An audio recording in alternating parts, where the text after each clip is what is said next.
आम्हाला राजा नको, लोकशाही हवी आहे. या एकाच घोषणेनं सध्या संपूर्ण अमेरिका हादरली आहे. राष्ट्राध्यक्ष डोनाल्ड ट्रम्प यांच्या विरोधात चक्क 80 ते 90 लाख लोक रस्त्यावर उतरलेत. 50 राज्यात 3300 पेक्षा जास्त शहरात जनसागराचा महापूर लोटलाय.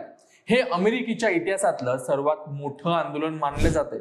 पण लोक इतके का संतापलेत? ट्रम्प यांना हुकुमशाह का म्हटलं जातंय आणि या आंदोलनाचा भारतावर किंवा जगावर काय परिणाम होणार? आजच्या कृपया माहितीसाठी मध्ये आपण ह्याच नो किंग्स आंदोलनाचं संपूर्ण प्रकरण उलगडणार आहोत. व्हिडिओ शेवटपर्यंत पहा, कारण सांगतोय लीलाधर. लक्षपूर्वक ऐका कृपया माहितीसाठी.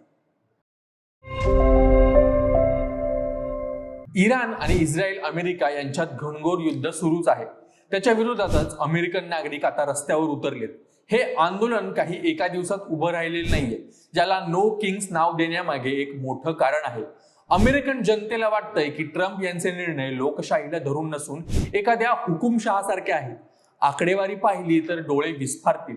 जून मध्ये 50 लाख लोक आले, ऑक्टोबर मध्ये 70 लाख आणि आता हा आकडा 90 लाखांच्या घरात गेलाय. न्यूयॉर्क टाइम्स स्क्वेअर असो किंवा वॉशिंग्टनचा नॅशनल मॉल, सगळीकडे फक्त गर्दी दिसत आहे. मिनेसोटाच्या मिनिओपोलिस आणि सेंट पॉल मध्ये तर तब्बल 2 लाख लोक रस्त्यावर उतरलेत. अमेरिकेत सध्या ट्रम्प यांचा दुसरा कार्यकाळ सुरू आहे, पण यावेळी परिस्थिती वेगळी आहे. इराण सोबत सुरू असलेले युद्ध आणि देशांतर्गत वाढलेली महागाई यामुळे सामान्य अमेरिकन नागरिक पुरता होरपळून निघालाय. त्यातच ट्रम्प यांच्या प्रशासनाने इमिग्रेशन बाबत घेतलेले कठोर निर्णय आगीत तेल ओतण्याचं काम करतायत. मिनेसोटाच या आंदोलनाचं केंद्र का म्हणलंय, तर यामागे एक दुःखद घटना आहे. डिसेंबर मध्ये ट्रम्प सरकारने ऑपरेशन मेट्रो सर्ज राबवलं होतं. यात 3000 फेडरल एजंट्सनी सामान्य नागरिकांवर बळाचा वापर केला. दुर्दैवानं अलेक्स पेट्री आणि रेनी निकोल गुड या 2 निष्पाप नागरिकांचा मृत्यू झाला होता. याच हुतात्म्यांना श्रद्धांजली वाहण्यासाठी मिनेसोटा पेटून उठलंय, जिथे जगप्रसिद्ध रॉकस्टार ब्रूस स्प्रिंगस्टीन यांनी स्ट्रीट्स ऑफ मिनिओपोलिस हे गाणं गायलं, जे ऐकून अनेकांच्या डोळ्यात पाणी आलं. गायक ब्रूस स्प्रिंगस्टीन, मॅगी रॉजर्स आणि जेन बोज यासारख्या दिग्गज कलाकारांनी या आंदोलनाला आपली कला समर्पित केली आहे. अमेरिकन तरुण या युद्धाच्या विरोधात आहेत. पश्चिम आशियात सुरू असलेल्या या संघर्षामुळे हजारो निष्पाप लोकांचे प्राण जात आहेत. ICE म्हणजे इमिग्रेशन अँड कस्टम एन्फोर्समेंट कडून होणारी कारवाई अत्यंत अमानवीय असल्याचा आरोप लोक करतायत. अनेक ठिकाणी लोकांनी ICEच्या कार्यालयासमोर अमेरिकन झेंडे जाळून आपला निषेध नोंदवलाय. आंदोलकाच्या हातात जे पोस्टर्स आहेत त्यावर ट्रम्प एस्टीम असं लिहिलंय. जेफ्री एस्टीम या लैंगिक गुन्हेगाराच्या फाईल्समध्ये ट्रम्प यांचं नाव वारंवार आल्यानं लोकांमध्ये प्रचंड संताप आहे. ट्रान्सजेंडर हक्कांमध्ये कपात आणि श्रीमंतांना फायदा मिळवून देणारी आर्थिक धोरणं यामुळे अमेरिकन जनता फार संतापली. आंदोलनाला केवळ सामान्य जनताच नाही तर मोठ्या सेलिब्रिटींचाही पाठिंबा मिळतोय. दिग्गज अभिनेते रॉबर्ट डी निरो यांनी तर ट्रम्प यांच्या एजंट्सना सरकारी गुंड म्हटलंय. बॅनी सॅंडर्स यासारख्या ज्येष्ठ नेत्यांनी इशारा दिलाय की अमेरिका कोणत्याही ओलिगार्की म्हणजेच मुठभर श्रीमंताची सत्ता याकडे झुकणार नाहीये. वॉशिंग्टन DC मध्ये तर लोकांनी ट्रम्प, उपराष्ट्राध्यक्ष JD व्हान्स आणि पीट हेग्सेथ यांचे पुतळे जाळले. एका महिला आंदोलकाने तर अंगावर नकली रक्त ओतून प्रशासनाच्या क्रूरतेचा निषेध केलाय. पॅरिसमध्ये चक्क एक महिला स्टॅच्यू ऑफ लिबर्टीच्या वेशात या आंदोलनात सहभागी झाली होती. म्हणजे हे आंदोलन फक्त आता अमेरिकेपुरतं मर्यादित राहिलेलं नाहीये, तर आता इतकं मोठं आंदोलन झाल्यावर ट्रम्प गप्प कसे बसतील? व्हाईट हाऊसने या आंदोलनाची थट्टा उडवली. त्यांनी याला थेरपी सेशन म्हटले, म्हणजे रिकाम्या लोकांचा छंद आहे असं त्यांना म्हणायचं आहे. ट्रम्प यांनी तर कहर केलाय. त्यांनी एका AI जनरेटेड व्हिडिओ पोस्ट केलाय, ज्यात आंदोलकांवर विष्ठा फेकली जात असल्याचं दाखवलं होतं.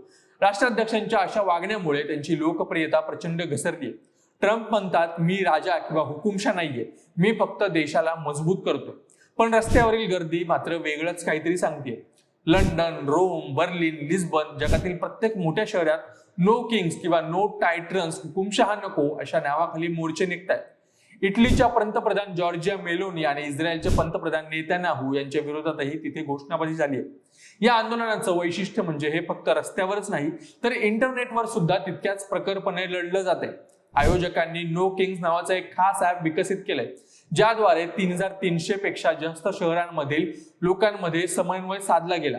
ट्रम्प प्रशासनाने अनेक ठिकाणी इंटरनेट सेवा खंडित करण्याचा प्रयत्न केला, पण स्टारलिंक आणि इतर सॅटेलाइट इंटरनेटच्या मदतीने आंदोलकांनी आपले लाईव्ह व्हिडिओ जगापर्यंत पोहोचवले. सलग 3 दिवस चाललेल्या या देशव्यापी आंदोलनामुळे अमेरिकेच्या अनेक मोठ्या शहरातील व्यवहार ठप्प झाले होते. न्यूयॉर्क, शिकागो आणि लॉस एंजेलिस सारख्या शहरांमध्ये वाहतूक आणि व्यापार बंद राहिल्यामुळे अब्जावधी डॉलर्सचं नुकसान झाले. सामान्य अमेरिकन कुटुंबाचं महिन्याचं आर्थिक बजेट कोमडलंय. ट्रम्प यांचे टॅरिफ वॉर आणि श्रीमंतांना दिलेली टॅक्स सवलत यामुळे मध्यमवर्गीय जनता पार भरडली जात आहे. म्हणूनच या आंदोलनात फक्त विद्यार्थी किंवा कार्यकर्ते नाहीत, तर कष्टकरी, कामगार आणि शेतकरी देखील मोठ्या संख्येने सहभागी झालेत. भारतासाठी हे का महत्वाचं आहे हे बघूया. अमेरिका ही जगातील सर्वात मोठी अर्थव्यवस्था आणि जुनी लोकशाही आहे. तिथे जर अशी अस्थिरता निर्माण झाली तर त्याचा परिणाम जागतिक शेअर मार्केटवर होतो. तसेच तिथल्या इमिग्रेशन कायद्यांचा फटका तिथे राहणाऱ्या लाखो भारतीयांनाही बसू शकतो. जर ट्रम्प यांनी इराण विरुद्धचं युद्ध थांबवलं नाही तर याचे परिणाम भारतावर सुद्धा होत आहेत.